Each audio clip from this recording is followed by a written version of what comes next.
You are trying so hard to be aligned. You might not even call it that anymore, but you can feel it in your body, the constant inner checking, the quiet self-correction. The way your attention keeps turning inward to see whether you are doing this properly. You listen to teachers you genuinely respect. Teachers with good intentions. Teachers who helped you understand reality in a deeper way. Without realizing it, their voices start echoing in your head throughout the day. You must imagine it done. You must align with your desire. You must feel joy. You must hold the frequency. You must follow your highest excitement. None of this is said harshly. None of it is meant to pressure you. And yet something subtle happens anyway. The moment those words land, your nervous system does not hear wisdom, it hears instruction. And instinctively, without choosing to, you begin to build a quiet internal chore list for yourself. Am I aligned right now? Am I doing this correctly? Should I feel better by now? Why do I still feel tense? What am I missing? This is where words begin to fail us. Language has a powerful effect on the body. The moment guidance is framed as something you must do, the system prepares for effort. Your shoulders tighten slightly. Your breath changes. Your attention leans forward. Alignment, which was meant to feel natural, begins to feel like work. And the irony is painful.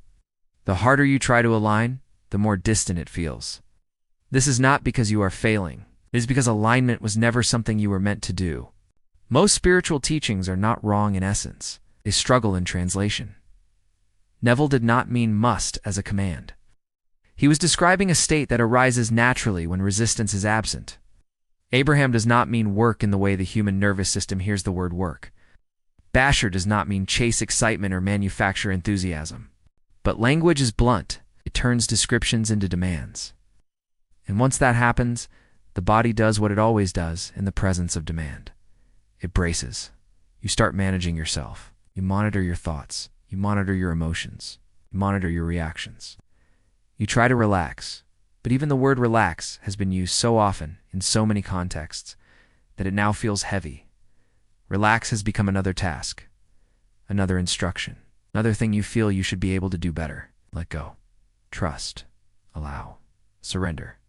Even these words, meant to soften you, can tighten you instead. Because how do you let go deliberately?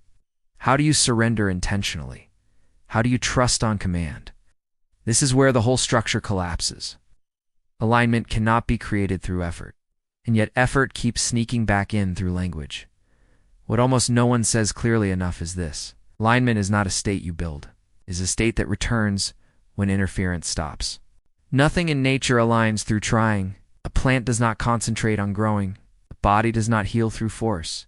Healing happens when threat is removed. Regulation returns when safety is felt. Alignment works the same way. You do not align by holding a frequency. You align when you stop gripping life. You do not align by feeling joy on demand. You align when you stop arguing with the absence of joy. You do not align by imagining harder. You align when imagination arises naturally or does not arise at all, and you stop policing either outcome. This is why people so often receive what they want when they stop caring, when they get distracted, and they give up, when they are exhausted, and they are absorbed in something else entirely. It is not because those states are magical. It is because they are not interfering. The mind believes alignment requires participation. The nervous system knows alignment requires permission. This is also why phrases like "you have done the work quietly" miss the truth, because they implied that suffering was necessary, that effort earned relief, that something in you needed fixing.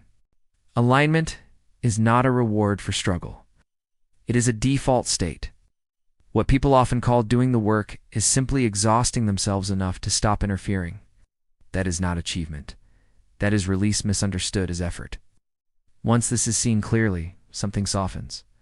Because you realize there was never a finish line, no level to reach, no state to maintain, no emotional standard you had to meet. The system already knows how to return to balance. It always has. Desire itself was never the problem. Wanting something was never misalignment. Desire is movement. Desire is life. Desire is source, expressing itself through contrast. What creates resistance is not desire. What creates resistance is hovering over desire, checking it, timing it, measuring yourself against it, judging your internal state in relation to it. The moment you stop hovering, the system rebalances on its own. That is why alignment often feels ordinary, neutral, quiet, unspectacular, sometimes even boring. People mistake that for failure. They expect alignment to feel like bliss, like constant joy, like fireworks. But alignment often feels like relief, like not trying, like not fixing yourself, like not needing to explain anything. Abraham actually says this quietly and briefly. Relief is alignment. Neutral is alignment. The absence of resistance is alignment. But those sentences are rarely repeated. They do not sound impressive. They do not sell transformation. So we add more language, more explanation, more steps. And without meaning to, we recreate the tension we were trying to dissolve. This is why so many people burn out on spirituality. They are trying to perform surrender. They're trying to manage allowance. They're trying to relax correctly. They're trying to be effortless. And effort keeps reappearing. The truth is much quieter than all of this. You do not need to align with your desire. You do not need to raise your frequency. You do not need to feel joy. You do not need to do anything at all. Breathe. Know it is done. But even these words fall short, because knowing can turn into effort. Forgetting can turn into trying not to think. Breathing can turn into control. So even this instruction dissolves when examined closely. What actually happens is not intentional. You align when your body stops bracing. You align when your jaw unclenches. You align when your attention drifts. You align when you stop narrating your progress. Alignment is not achieved. It is revealed. And this is the point where language gives up completely. Because the most accurate guidance cannot be spoken. It happens in pauses, in sighs. In moments where you stop managing yourself. In moments where you stop asking whether you are doing it correctly. You must nothing. That sentence is not rebellion. It is precision. It removes hierarchy. It removes performance. It removes the idea that source is grading you. When the word must disappears, something changes. The body softens. The breath deepens on its own. Joy returns quietly without effort. Imagination may arise, or it may not. Either way, things move. Because life was never waiting for your technique. It was waiting for your tension to ease. Language will always fall short here. It has to. Words are linear. Alignment is not. Words demand repetition.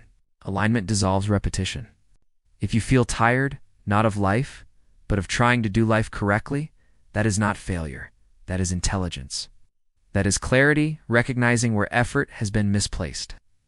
You do not need to try harder. You do not need to feel higher. You do not need to align better. You can sit back. You can stop managing your inner state.